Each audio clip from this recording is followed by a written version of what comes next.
Tonight in It's the Law, we're talking more about that officer-involved incident in McKinney, Texas.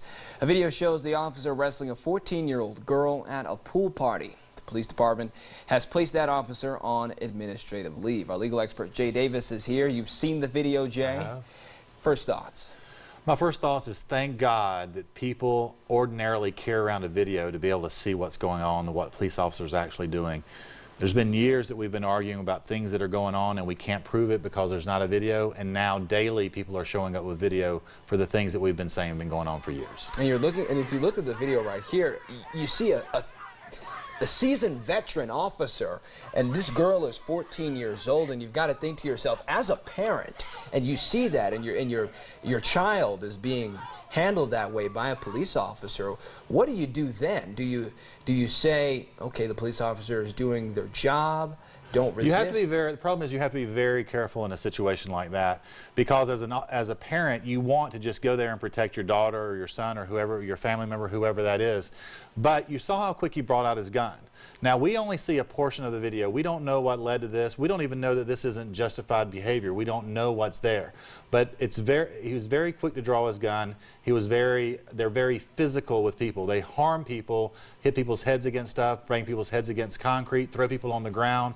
They're intentionally very rough. They sort of provoke some sort of reaction and then charge somebody another crime when they actually respond to that by trying to defend themselves. So as a parent, you have to be sure you're ready to defend your child and the charges you may get for doing that. And you have to watch out, because these police are sometimes so quick to shoot, you might get killed, and if there's not a video to show it, there's no telling what the write-up might say. And the first thing you mentioned before is, thank goodness that everyone has video out to be able to capture some of these incidents. Is that always acceptable? Well, there are some territories that are starting to say that this is illegal. They're trying to make it illegal in certain areas of the country to video police officers. I believe they're going to have a constitutional issue.